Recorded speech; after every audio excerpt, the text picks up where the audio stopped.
Well, Ashley Blake is the Australian Volunteer Ambassador for the Seasteading Institute. He joins me live now from our Sydney studio. Good to have you with us. This sounds like such a futuristic idea. Tell us a little bit about the concept behind seasteading. It is fantastic to be here. Thank you very much, Bev. Seasteading is, it's not, surprisingly, it's not a new concept, despite the fact the MOU, it's taken a while to get a bit. But in about 2008, it was started. So it was one of those crazy ideas that came out of Silicon Valley. The driver behind it is competitive governance. So the idea is that governments have a monopoly on the way that people engage with them. The switching costs are very high. It can often only happen every couple of years or so on. And there's a lot of barriers to actually trying out new and innovative concepts. So who's financially backing this? Because I'd imagine it was going to take a lot of funding. The Seasteading Institute has a lot of investors that are willing to help fund this to create a reality here. And it's looking like it's going to cost between $10 and $50 million to build this first floating city. So that's not a sum that's unachievable. No, not at all. How significant is this memorandum of understanding with French Polynesia? I think it's a massive step forward. So it doesn't actually lay down the concrete framework for a lot of what's going to be negotiated in the coming months, weeks, or perhaps year, but it does actually outline what's going to happen. We have a plan for a plan to go into place.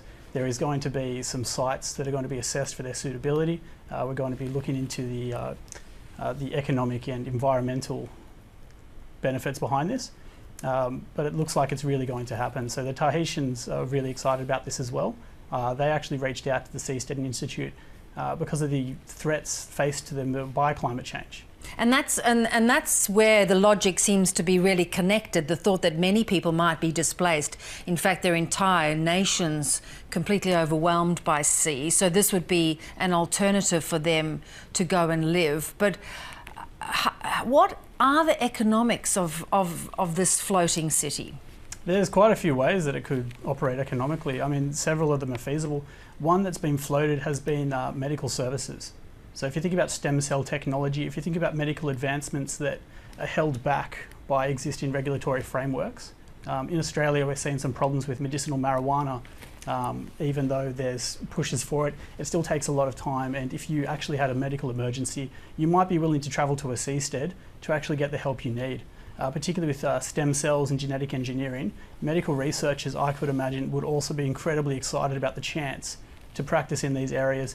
And if you were to develop a truly global business that actually had some of the licenses on these products, I can't imagine the economics being too much of a problem from that point on. So, but that's a very sophisticated model. How would you marry that with potential refugees from climate change?